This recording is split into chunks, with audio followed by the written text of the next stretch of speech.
Bonjour à toutes et à tous, je m'appelle Pascale Bichot et en tant que directrice présidente de la Haute École de la Ville de Liège, je suis très heureuse de vous annoncer la création d'un nouveau service transversal, la cellule d'appui pédagogique. Depuis 2015, les conseillers pédagogiques de plusieurs hautes écoles de la communauté française travaillent en réseau à la conception puis à la création de cellules d'appui pédagogique.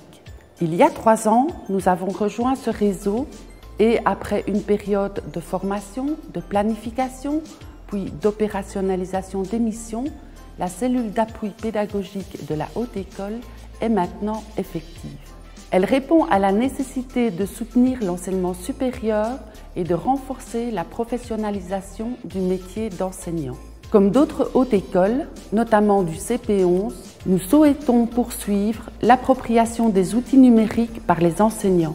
Si les derniers mois ont souligné par défaut l'aspect fondamentalement humain et relationnel du métier, ils nous ont fait aussi découvrir d'autres possibles qu'il ne faudra pas oublier. Bonjour, Anne-Catherine Vieuxjean, je suis coordinatrice de la cellule d'appui pédagogique de la Haute École de la Ville de Liège. Donc, la cellule d'appui pédagogique va poursuivre 3 missions. La première, c'est l'accompagnement des nouveaux enseignants et des enseignants aussi plus chevronnés dans l'élaboration de leurs pratiques professionnelles. Donc la deuxième mission, c'est une offre de formation continue, à la fois pédagogique, didactique, mais aussi technopédagogique. La troisième mission de la CAP, c'est de proposer un panel de ressources qui émaneront évidemment d'une veille scientifique qu'on pourra assurer. Cette veille-là sera à la fois pédagogique, didactique, mais aussi disciplinaire. Pour alimenter cette veille scientifique, nous allons aussi compter sur les résultats des projets de recherche de nos enseignants ici à la Haute École. Pour mener à bien les missions de la CAP, on comptera évidemment sur les services transversaux de la Haute École. On collaborera de manière étroite avec des relais de chaque département et alors on poursuivra notre implication dans le réseau CAP Inter-HE.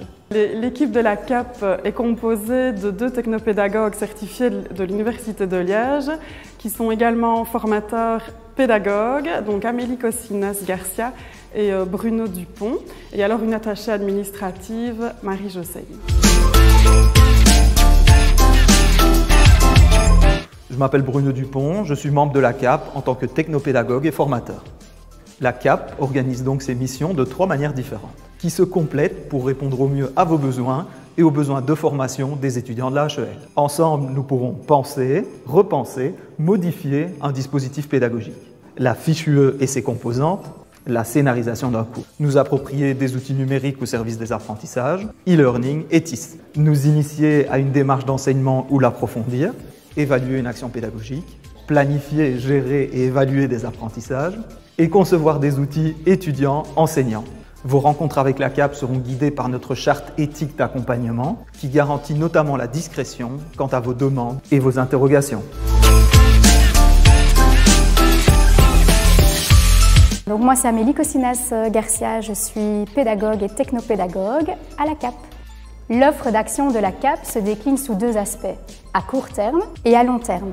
Nous proposerons des capsules tutoriels entre la mi-août et la mi-septembre. 3 capsules traiteront des invariants classiques de la rentrée et une capsule abordera de manière plus spécifique la situation exceptionnelle actuelle.